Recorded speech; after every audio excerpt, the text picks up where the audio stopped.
Casos e Causos. Conversas sobre crimes reais. Olá, esse é o podcast Casos e Causos e hoje nós recebemos aqui a Joelma, assistente social no município de Indaial há 21 anos e também perita judicial, e o Gleison, que passou por uma situação de violência doméstica, e hoje a gente vai falar sobre isso, o nosso tema é violência doméstica, sob a ótica masculina, por isso nós trouxemos eles aqui. Eu sou Edileia. Eu sou o Ricardo. E aí a gente vai começar o papo pedindo para o Gleison para que explane para nós tudo o que foi vivenciado, Gleison, o que isso te trouxe e com que tu consegue contribuir conosco. Claro. Bom, primeiro, boa noite, Muito obrigado pelo convite, E mais uma vez aqui agradecer a Joelma, que está sempre fazendo esses convites, É um assunto muito delicado, Um assunto de fato que requer nós estarmos em cima, levantando essa pauta e esse tema, com muita destreza, e quero parabenizá-los, de trazer um homem, que um dia esteve do lado errado, que posso se dizer, nessa questão de... Porque a violência doméstica, ela não é só a agressão física, A violência doméstica também é psicológica, que foi o meu caso. E claro que naquele primeiro momento você sempre acha que não, eu estou certo, e isso e aquilo, e depois você vai percebendo de que não. Eu, de fato, pratiquei uma violência doméstica. Claro que hoje, tendo essa percepção, eu também me deparo em algumas questões de que, às vezes, alguns homens, eles estão, não digo certos ou corretos, mas que é preciso um olhar mais profundo sobre esse tema da violência doméstica, porque ele não envolve somente um homem agressor. Isso, é preciso um olhar mais amplo, Gleison?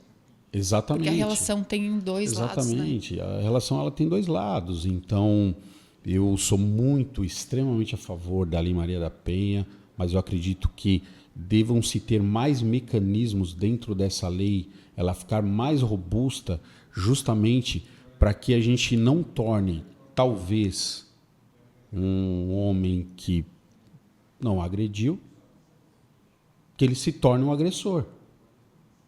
É mais ou menos aquela questão.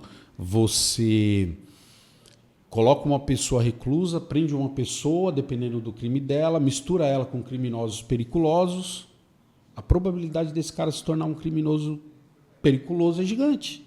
Sim, e juridicamente falando, sempre a história tem dois lados, mas o que a gente vê, Ricardo, é que a palavra da vítima, na dúvida, vai sempre prevalecer nesses casos, E nem sempre a verdade está ali. Joelma, a tua experiência no município com relação a esses casos, qual que é? Então, eu acho que é muito importante, já conversamos sobre isso esses dias, tratar a questão do homem também e não somente focar no acompanhamento à mulher. O que acontece hoje? Claro, obviamente, a mulher ela é prioridade, até porque fisicamente ela é mais frágil. Claro. Porém, existem outras questões que permeiam as relações conjugais. Primeiramente, não é porque a mulher requer a medida protetiva que necessariamente ela quer a dissolução daquela união conjugal. A medida protetiva, em muitos casos, é uma forma de apelo para uma mudança de postura. E a gente precisa levar em consideração a questão cultural. Quantos de nós, quantos dos nossos pais, parentes, ouviram que homem não chora, que o homem não fala de sentimento, que o homem tem que ser o provedor da casa? Quantos de nós não acabamos reproduzindo isso de uma forma inconsciente para nossos filhos? É até um momento assim de refletir dentro de escolas, com as mães, quando um menino diz eu estou sofrendo por um relacionamento, de dar a ele o direito de sofrer, assim como é feito com meninas. Então, essa questão de gênero, não adianta a gente dizer que é igual, porque ela é muito desigual, sim. Porém, num caso, por exemplo, de criança e adolescente, em que os pais tenham sido os violadores de direitos, quem são as primeiras pessoas que a gente vai trabalhar? O pai e a mãe, para mudança de conduta, porque não se deseja que essa criança vá para o abrigo, para uma outra família, né? O próprio Estatuto da Criança e Adolescente traz esgotar todas as possibilidades. Então, é preciso que a gente pense isso com relação ao homem também. Então, o grupo reflexivo, ele pode ser visto não somente como uma punição, e nem deveria ser visto como punição, né? Mas como um momento em que o homem pode expressar ou os seus sentimentos, ou tudo aquilo que nunca conseguiu expressar e guardou para si. Porque ouvindo eles dialogarem em momentos, né, Gleison, como já diversas vezes conversamos, o homem acaba aguentando tanta coisa para si que, num momento inconsciente, explode. E, muitas vezes, sequer reconhece que aquela palavra, que aquele ato de desespero pode ser caracterizado como uma violência. Claro. Porque, veja bem, Joelma e Gleison, o que acontece? Pelo menos essa percepção que eu tenho como advogado criminalista já há 25 anos, e como o Gleison falou, a Lei Maria da Penha ela veio realmente, ela precisa, ela é necessária, né? Até para tentar equilibrar essas relações sociais, né? Na verdade, conjugais, né? Essa desavença tem que vir a lei e o Estado impor alguma coisa, né? E o que eu sempre percebo assim é que o homem é o mau, o vilão, e a mulher é sempre a vítima, né?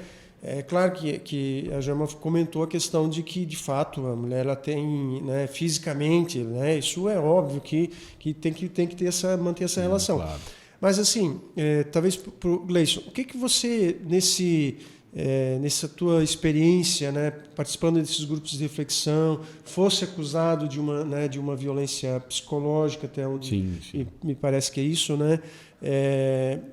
Qual é a tua percepção em relação a essa questão de que esse paradigma, esse estigma de que o homem é o vilão e a mulher é a vítima? É claro, eu não estou aqui dizendo que... Claro, né? claro. Mas, na tua experiência desses grupos reflexivos, o que tu podes dizer para nós aí? Pois pegando esse adendo, né, não só da Joelma, como o teu também, os grupos reflexivos, né, eles são muito importantes, porque uma coisa é um homem receber, talvez assim, uma palestra, uma fala de uma mulher. Olha só, ele já entra no grupo reflexivo já se sentindo punido, ok?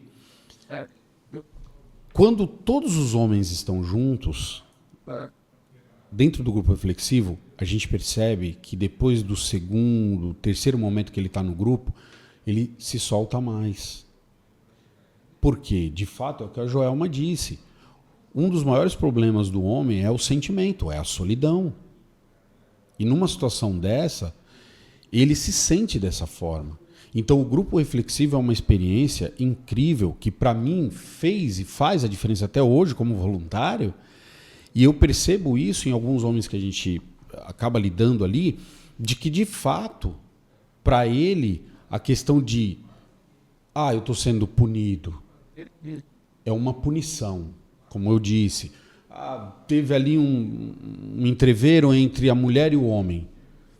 As pessoas, infelizmente, nos dias de hoje, e eu não estou aqui querendo dizer, gente, pelo amor de Deus, agressão é agressão, seja ela física, seja ela psicológica. Entende? Só que tem que se ter um cuidado maior, porque nós estamos tornando o homem ainda mais agressivo e ainda mais descrente da justiça. Sim.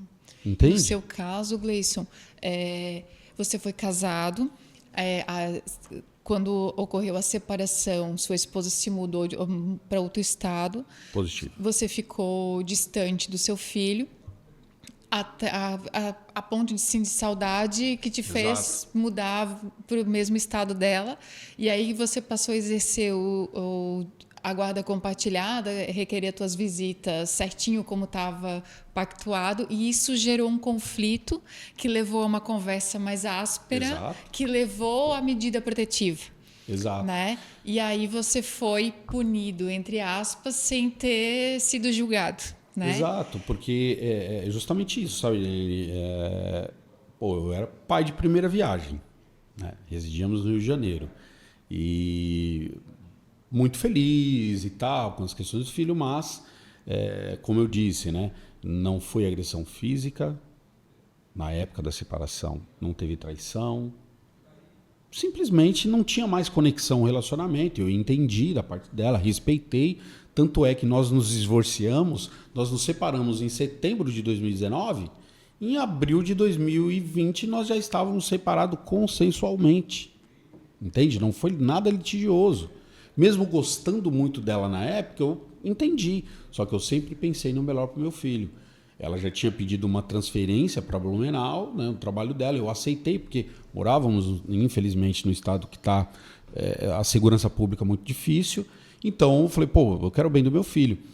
E eu ficava vindo a Blumenau cada 15 dias, né? Ficava hospedado no Ibis, ali em Blumenau. Então, tinha um custo para isso foi subindo, o cansaço, porque eu saía daqui no domingo para ter que trabalhar na segunda cedo. E até que um certo momento eu decidi vir morar em Blumenau. Só que nós já tínhamos a guarda compartilhada, desde lá do Rio de Janeiro. Quando chegou aqui, eu falei, vou exercer o meu direito da guarda compartilhada. 2 dias na semana e um final de semana sim, um final de semana não. E aí eu acho que foi uma surpresa para ela, porque eu também não contei que eu estava residindo. Né? Foi um erro da minha parte, talvez? Claro. Eu poderia ter dito, né? Tô morando aqui agora. Só que eu falei, eu sou pai e eu quero cuidar do meu filho. Ponto. Né? E eu não tenho amigo, eu não tenho parente. Hoje eu tenho alguns amigos, a Joelma é uma amiga, mas imagina, um paulistano que nunca tinha vindo a Blumenau em nenhum momento, comecei a vir devido ao meu filho estar aqui. Enfim, e aí começou a ter esse contato e por quê? O que eu sempre digo, tudo é uma questão de nós fazermos uma análise profunda de tudo que acontece dentro de um relacionamento. Por quê? A primeira discussão se deu quando ela pegou meu filho, foi para um determinado local e não falou nada, não me avisou, não disse nada. E eu 5 dias, olha só, eu vim morar em Blumenau por causa do meu filho. Sou extremamente apegado a ele. Ficamos 5 dias sem se falar, ou seja, eu ligando para falar com meu filho não conseguia. E aí, na época, eu fiz até um boletim de ocorrência, tal, fiz tudo certinho. Só que aí vai chegando um momento, enfim, foram vários, assim, alguns momentos que rolaram discussões por telefone, né? E aí foi quando eu pratiquei a violência doméstica psicológica, né? Claro, isso foi se passando e graças a Deus hoje está tudo muito tranquilo. A gente tem uma relação maravilhosa, cuidado sempre com o filho, né? Mas é tortuoso para o homem, gente. E por sorte não foi o teu caso, mas eu como advogada vejo muito, tenho certeza que o Dr. Ricardo também, acontecer de essa protetiva se estender à criança, aí leva à perda, ao rompimento do laço do pai com o filho, porque aí a mãe pratica alienação parental, e isso tudo, como a justiça não é tão rápida como deveria, se arrasta por meses, às vezes por anos. Essa criança talvez nunca mais recupere o laço Exato. Com esse pai, e aí a perda é gigante, né? Então, Joelma, isso acontece? Vocês tratam esse tipo de coisa na assistência também? Posso colocar uma experiência na condição de perita judicial? Claro. Então, teve um caso, na verdade, eu atuei prestando um serviço para um escritório de advocacia, na condição de assistente técnica. O que ocorreu? Um pai, de fato, ele utilizou de violência física com a menina. Isso, né, está provado, um fato isolado. Mas, na verdade, os genitores, desde a dissolução, viviam em muitos conflitos com relação a não chegar num acordo, a mesma coisa que o Gleison colocou, né? Sobre também guarda compartilhada, o dia que busca, o dia que leva, e daí, quando os genitores começam a constituir novas conjugalidades e o ex-companheiro ou a ex-companheira não aceita muito bem essa relação, ou não quer a relação dessa criança com esse terceiro. E aí, novamente, a gente tem que refletir, olha, como as questões, a ausência de habilidades emocionais, né, de habilidades sociais, como isso interfere na vida das pessoas, principalmente na vida dos filhos. Nesse caso, a genitora requereu a medida protetiva e ela foi solicitando prorrogação, colocando que a menina, né, tinha trauma, medo do pai. Só que isso se estendeu por 1 ano. Então, de um fato isolado. Enfim, nesse referido caso, eu sei que uma perita foi nomeada para fazer o estudo social desse genitor. E, na condição de assistente técnico, obviamente, o profissional, no meu caso, né, o assistente social, ele vai tentar contribuir com informações de que o perito não conseguiu identificar. Então, por exemplo, nesse caso, foram, assim, acho que 17 ou 18 páginas de fundamentação. Uma que o assistente social ele tem autonomia de utilizar os instrumentais técnico-operativos que considerar pertinente para a situação. Mas, nesse caso, tinha o histórico, por exemplo, do porte de armas, e um dos quesitos era identificar quais eram aquelas condições de moradia e se era observado algo que colocasse a criança em risco se a criança voltasse a frequentar aquela residência. Bom, então vamos lá. Uma perícia feita por videochamada, como que, né? Que ela vai mensurar esses detalhes. Outra questão em que... outra observação, né? Em momento algum foi perguntado para esse pai: você apanhou na sua infância? Gente, quantas pessoas apanharam na sua infância? Eu apanhei muito na minha infância. Conversando com os meus pais, eles entendiam que aquilo era uma forma de educar, porque eles apanharam muito mais. E até eu estudar, eu também entendia que era uma forma de educar. Então, isso que eu quero falar, muitas vezes é uma questão cultural, que não se tem a real dimensão de outras metodologias que são muito mais eficazes. Então, nesse caso, né, além de não ser perguntado para o pai sobre o fato em si também, se arrependeu, não se arrependeu, o que ressignificou? Esse pai ele está num outro relacionamento. A perícia não trouxe nenhuma informação, nenhuma entrevista com essa companheira, porque se esse pai tem outro filho... Esse pai, como que eles educam esse filho, né? Se a enteada voltar a frequentar aquela residência, a madrasta se propõe também a ser protetiva. Então, veja só, é bem isso que você falou. É um fato. Quem é o pai e a mãe perfeito, né? Eu acho que essa é a primeira pergunta. Nada, como o Gleison falou, nada justifica a utilização de violência, mas aqui a gente está falando em conduta, né? Então, dificilmente nós vamos encontrar famílias perfeitas, mas a família que admite, a pessoa que quer ressignificar, que firma compromissos, esse homem ele não deixou de ser pai. Então, achei muito justo, porque, inclusive, o juiz não precisava ter deferido a reaproximação, ele poderia primeiro solicitar que a perita complementasse o seu laudo e, a partir, na verdade, desse documento técnico, ele deferiu provisoriamente a retomada dos vínculos, né? Agora, pensem, né? 1 ano pai e filha, como você falou. Olha a fragilidade do vínculo. Joelma, mas assim, pela tua experiência, que foi já mencionado aqui, uma questão de fato, aquele homem que é nocivo, que agride, que espanca, que chega em casa alcoolizado, que, né, ele, de fato, ele merece uma reprimenda do Estado e de forma eficaz. Uma outra coisa, como você mencionou, um fato isolado, como talvez seja o caso do Gleison, um fato isolado, né? Será que não é muito agressivo o Estado ir lá interferir naquela relação daquele casal, daquela família? Né? Pela tua experiência, o que tu podes falar um pouquinho sobre isso? Será que não é muito agressivo o Estado chegar? Olha, fulano, você tem que sair de casa. Isso. Você não pode ter mais contato com o seu filho. Você não pode, sabe? Me parece...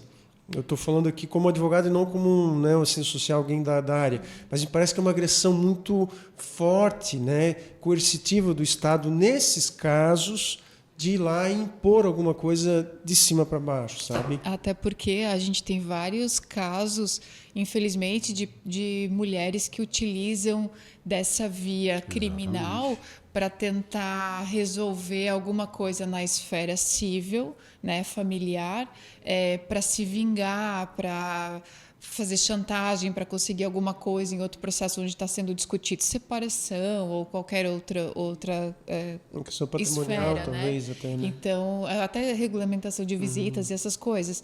Então, eu concordo com o Ricardo. A gente queria ouvir o teu posicionamento sobre isso, porque é bem comum. Assim, tem homem que não tem nem família extensa, não tem ninguém, se vê obrigado a sair de casa e ficar na rua, né? Não tem pra posso onde ir. só dar um exemplo antes? Porque isso que você está falando é exatamente o que aconteceu há 10 dias no máximo atrás.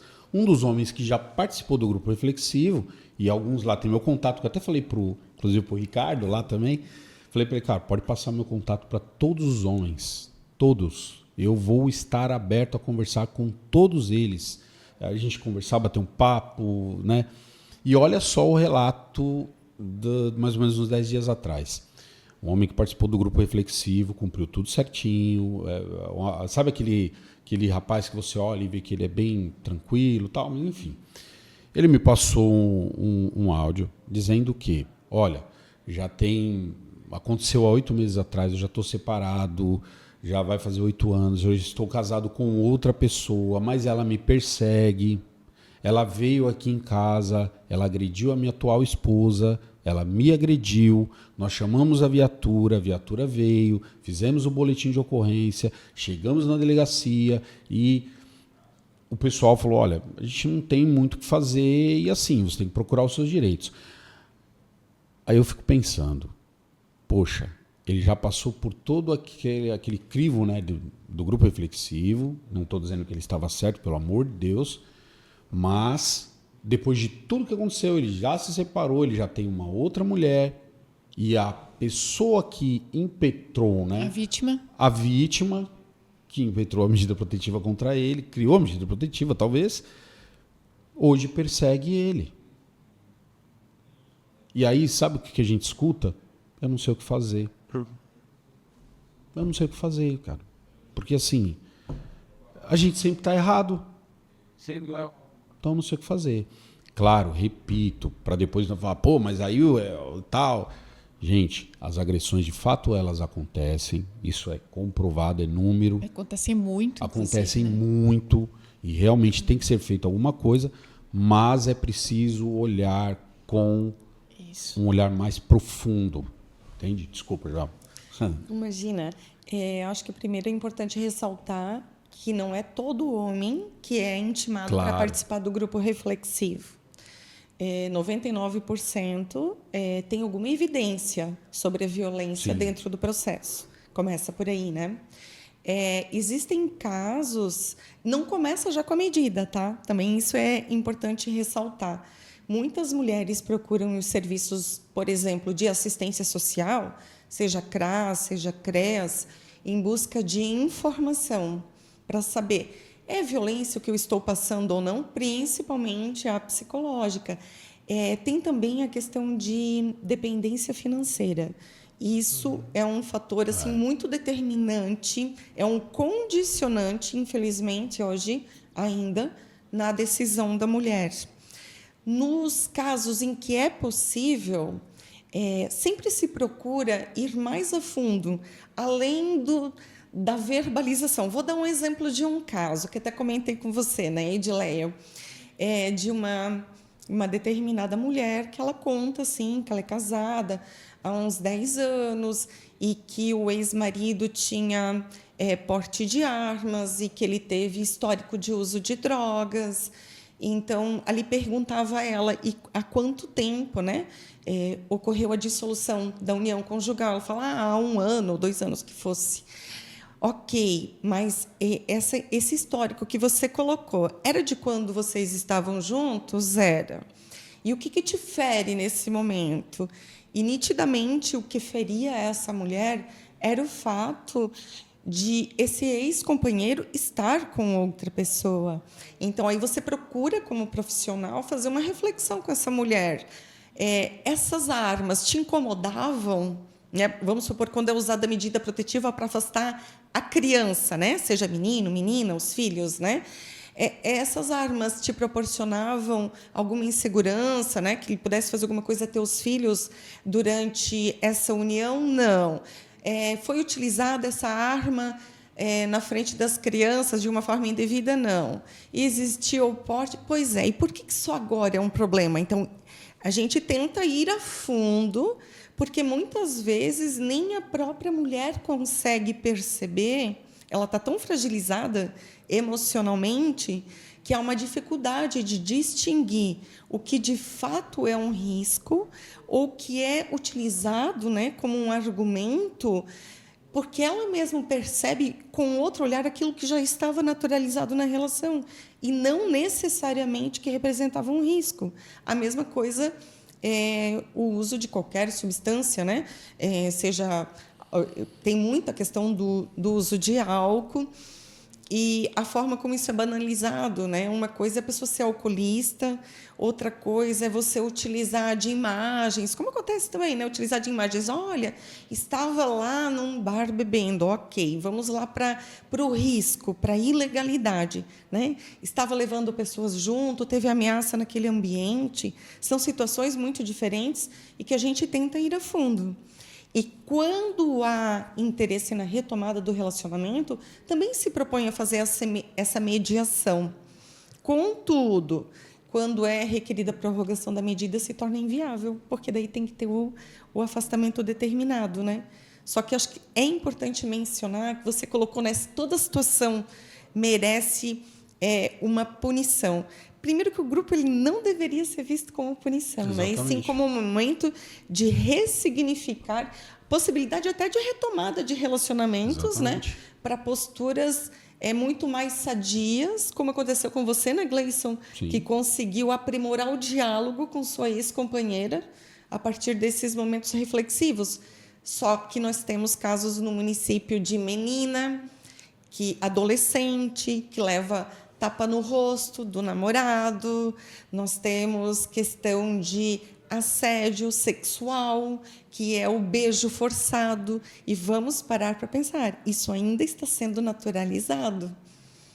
Poucas meninas que sofrem assédio, por exemplo, ou mesmo até mulheres no ambiente de trabalho, têm coragem de requerer a medida protetiva, porque tem uma autocobrança, inclusive. Eu atendi esses dias um caso desses, em que a adolescente, um familiar denunciou, né, o fato de a adolescente ter contado que ela levou esse tapa do namorado, e em que a própria genitora chegou e falou: já está superado, as famílias já conversaram, não há o que fazer. Então, vejam que a naturalização da... Será que tem que chegar ao extremo mesmo? Tem que chegar na parte do grupo reflexivo? Eu penso que o nosso caminho é o contrário.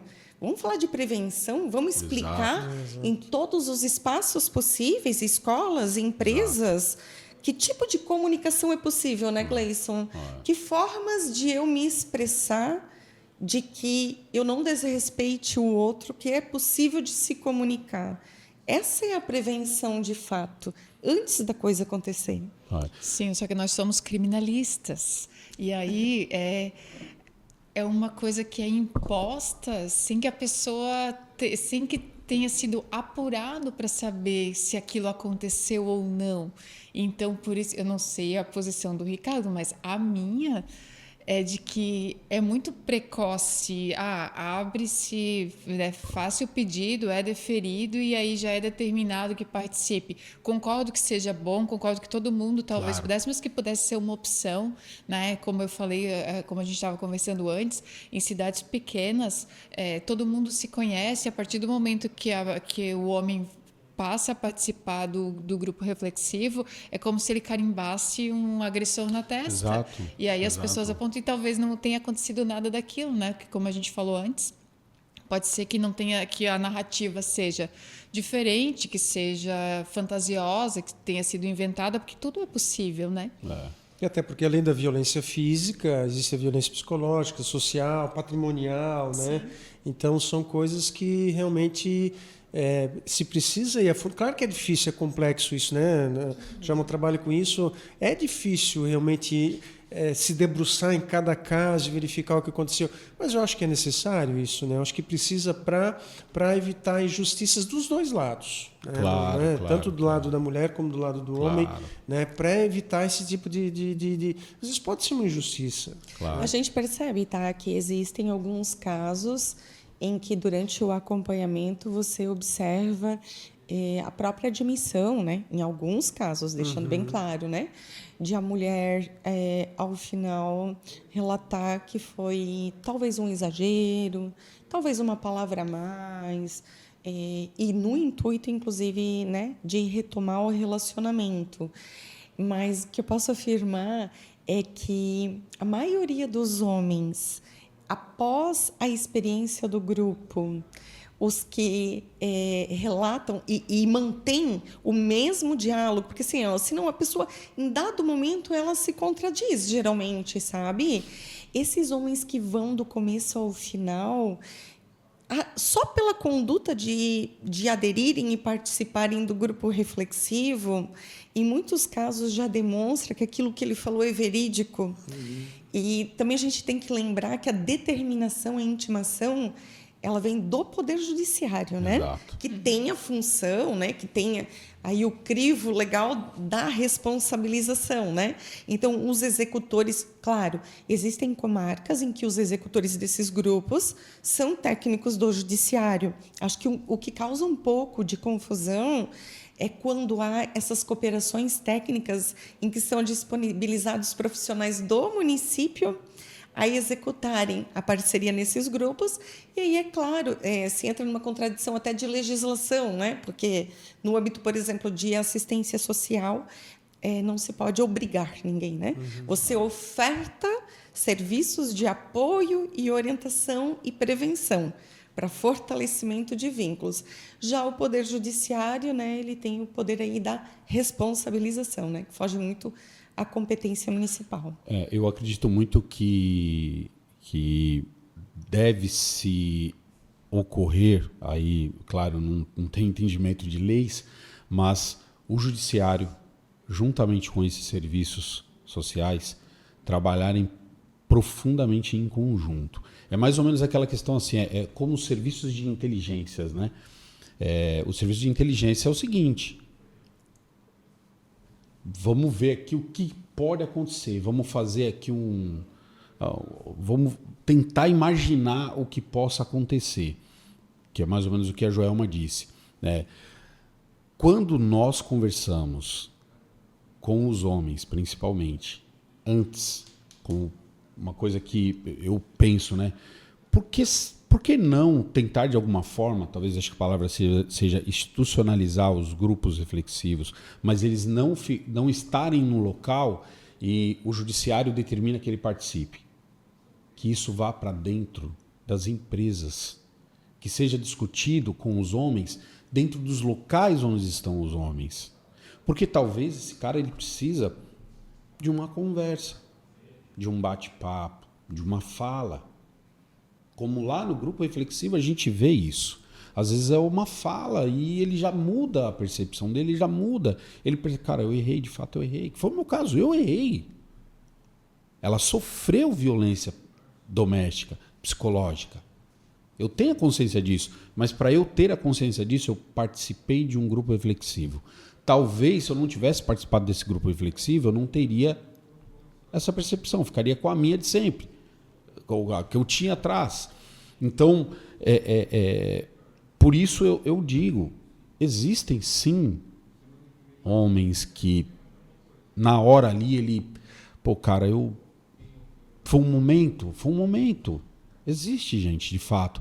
E olha o quão isso transforma a vida de um ser humano e automaticamente transforma a vida de quem está do lado dele. Entende? Então, o cuidado, no meu ponto de vista, se o homem é o agressor, então é esse que nós temos que tratar num primeiro momento.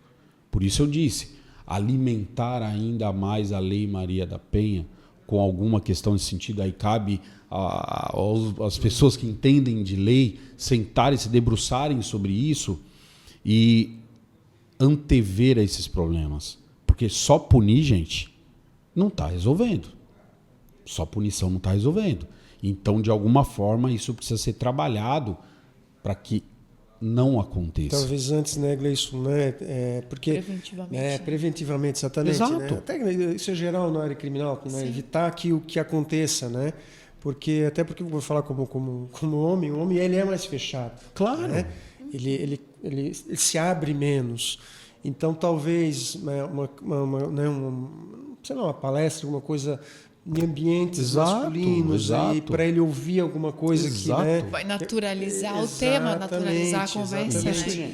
E não essa questão desse embate homem-mulher, sabe? Isso. Eu acho que é aí que é a questão. Agressor-vítima, exatamente, né? Isso, exatamente. Né? É assim que tá a coisa, sabe, Ricardo? Virou Fla-Flu, Palmeiras e Corinthians, apesar de ser São Paulino, mas virou isso daí. Entende? Porque é dessa forma. E, gente, os homens lá, eles relatam, falam, pô, tô sendo injustiçado. Até porque o grupo reflexivo não é um lugar para dizer se ele está certo ou se ele está errado. Ninguém julga ninguém. Você comentou sobre as empresas, né, Gleison? Eu acredito que essa temática vai se expandir bastante dentro das empresas a partir de maio, porque houve uma alteração, né, numa norma regulamentadora, NR1, das empresas, em que vai ser obrigatório trabalhar a questão psicossocial, os riscos psicossociais. E aí nós temos legislações, por exemplo, que afetam diretamente as empresas. Há um exemplo, a mulher vítima de violência é assegurado que durante os próximos 6 meses ela não seja demitida. E aí vamos lá. Muitas vezes é essa mulher quem vai ter que sair de casa quando, né, a pessoa estiver foragida, quando não tiver vaga em creche, tantas outras questões que surgem. Além de tudo, a gente sabe que afeta diretamente a produtividade, né? Isso sem contar questões de assédio dentro do próprio ambiente organizacional. Então, eu acredito que a partir de maio as empresas também vão querer estar chamando, né, profissionais para estar abordando nas empresas não somente a violência doméstica, né? Vários outros tipos de violências, relacionamentos e formas de prevenção, ou seja, a relação social ela afeta você. Você é um indivíduo que se compõe, né, do seu trabalho, de sua vida pessoal, de sua vida familiar, de sua rede de sociabilidade, do exercício de sua maternidade, de sua paternidade. Nós somos resultados do nosso meio. Então, é como você falou, Edileia também comentou, né? É preciso naturalizar falar sobre emoções. Exatamente. Isso, tomar cuidado para a gente também não banalizar essas medidas protetivas, porque senão as pessoas que realmente precisam dela depois têm um prejuízo, né? Claro. A questão, ela não ninguém está dizendo que tem que se afrouxar algo. Não é isso, gente. É arrochar ainda mais. Só que de uma forma inteligente. Pensar de uma forma inteligente. Como o próprio Ricardo colocou, né? De que nós homens, de fato, nós somos mais fechados. É totalmente diferente, né? O homem ele teve um problema no trabalho, aí ele vai chegar em casa, aí ele prefere ficar no canto ali com ele, por isso que a gente esquece às vezes a toalha num lugar. Então, são essas situações, entende? Que talvez eu possa cometer aqui uma injustiça, mas eu acredito muito que de 100% dos homens que praticaram agressão ou que praticam, eu acho que 80% talvez não queria praticar isso. Sabia? Eu acho que 80% não queria praticar. Mas nós temos que tomar muito cuidado porque ainda tem 20% aí. Claro. E o feminicídio precisa ser combatido. Vou dar um exemplo. Eu atendi uma mulher, hoje ela se encontra na cadeira de rodas, né, sobrevivendo com um salário mínimo, alguns filhos, e apesar de toda essa situação, ela ainda recebeu uma carta do presídio do ex-companheiro ameaçando ela se ela não providenciar as carteirinhas para os filhos o verem. Porque está preso em razão de tentativa de feminicídio? Exatamente. Então, veja, é bem sobre isso, né? A prisão fez ele refletir, pelo visto? Não fez. Não fez. Então, não necessariamente, né, o último recurso é aquele que vai dar resultado. Sim. Se a gente não caminhar para a prevenção, o objetivo é esse, é não chegar no feminicídio. Exatamente. A menina Vitória, um caso recente, né, de semana passada e dessa semana, que está em mídia. Uma adolescente, veja, ela não tinha medida protetiva, ela comenta com uma amiga a desconfiança de estar sendo seguida. E no único dia em que o pai não vai buscá-la, olha a forma como esse corpo foi encontrado. Então, nós temos que pensar que a medida protetiva existe para evitar esse tipo de situação. Positivo. Olhando ali o caso dela, aparentemente, nossa, mas precisava, olha só, não poderia ser só uma desconfiança dela estar sendo seguida? Poderia. Mas já pensou se por precaução ela conseguisse requerer a medida? Será que, por precaução, ela não poderia estar viva hoje? E é aí que a gente tem que chegar. Mas é aquilo que a gente já comentou e talvez a gente esteja até sendo repetitivo, mas essa questão de que a gente tem que evitar o quê? O acontecimento, né, da violência doméstica, seja ela de qual modalidade que for. Recentemente, né, Edilé, foi modificado o Código Penal, a lei penal, trazendo uma pena, triplicando, quadruplicando a pena de lesão corporal, e também a questão do descumprimento de medida protetiva. Não vai adiantar de nada. Se o cara quiser lá descumprir a medida protetiva, ele não está preocupado se é 1 mês, 2 meses, 1 ano, 2 anos, 3 anos. Exato. Sabe? E vai lá descumprir e acabou. Então não é o direito penal que vai fazer uma efetividade, né, da questão da violência doméstica. É bem mais complexo. A própria pena do feminicídio aumentou e o índice baixa? Não baixa. Pois é. E essa luta já está há quanto tempo, gente? Sim. Então precisa-se, de fato, aprofundar essa questão em cima dos homens. Das crianças no geral, eu digo, né, Gleison? Porque sim, a educação é o que vai mudar isso, isso né? aí, a gente isso tem aí, que se aí conscientizar de que o respeito mútuo é uma coisa que tem que ser naturalizada, né? Talvez dentro das escolas, mínimo. né, conversar com as crianças, não ir tão profundo, uma criança tal, mas eu acho que discutir, né, com os adolescentes, talvez, ali partindo dos adolescentes, discutir sobre essa questão do respeito para com a mulher. Isso. Entende? Do respeito, porque nós, homens, viemos de uma mulher. Como que eu não posso ter respeito à mulher? E a gente não pode esquecer que a criança repete o que ela vê dentro de casa. Exatamente, é uma esponja, né? Não vai adiantar simplesmente ter palestrinha na escola, se quando vai para dentro de casa a situação é outra. E é vice-versa, gente. Não é só relação homem-mulher, tá?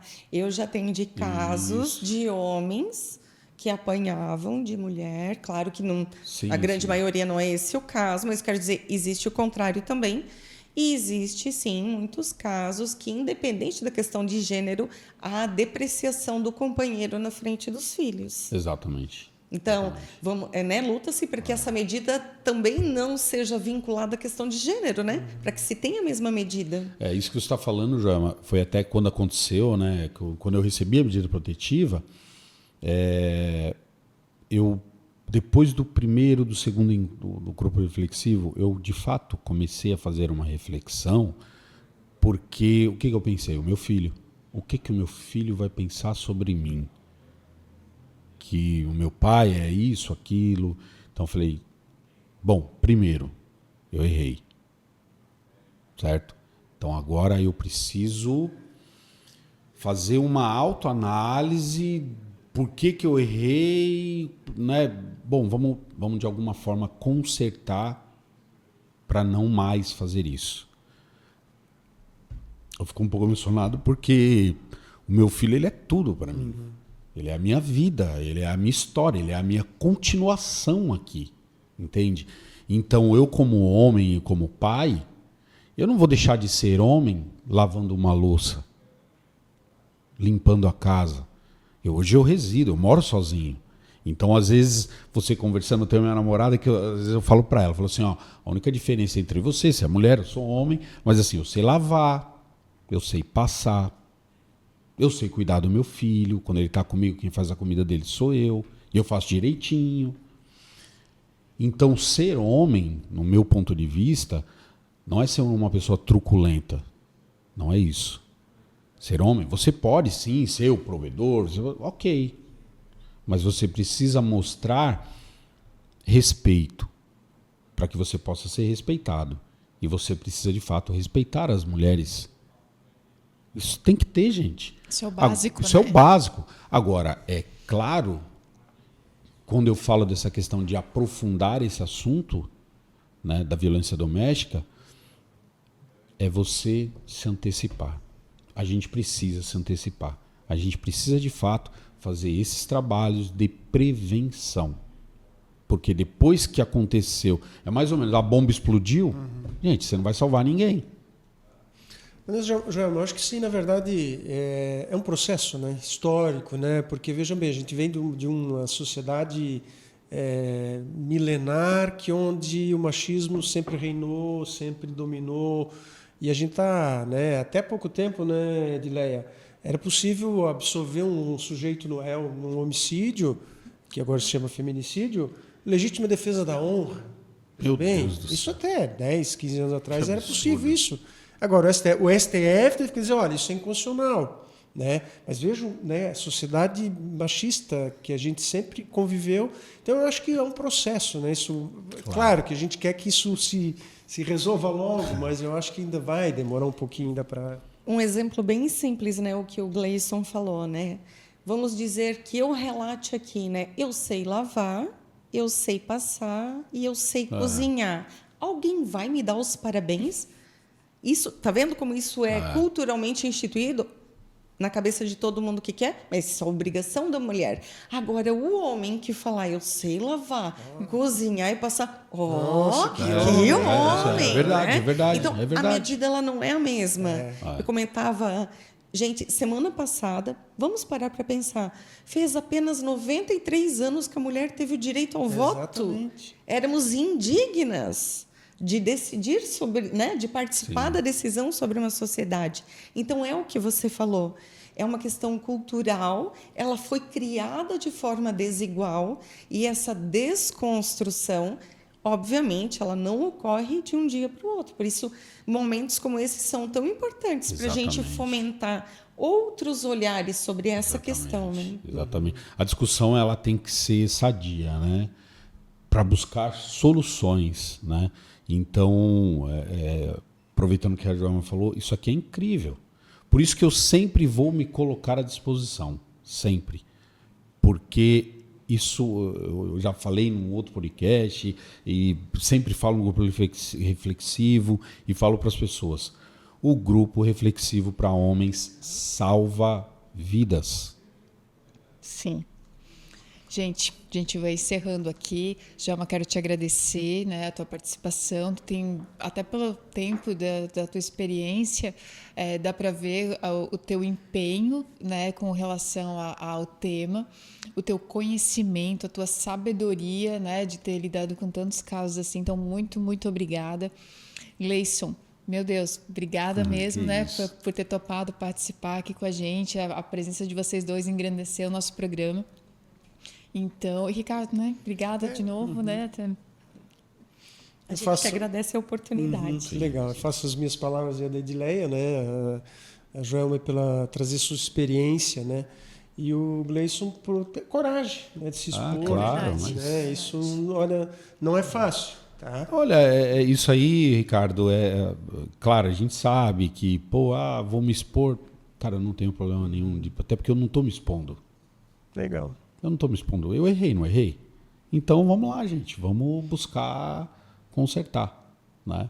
E de uma forma onde eu possa, talvez, aí contribuir com outros homens. Essa é a ideia. É isso. Isso. Então tá. Até o próximo Casos e Causos. Casos e Causos. Conversas sobre crimes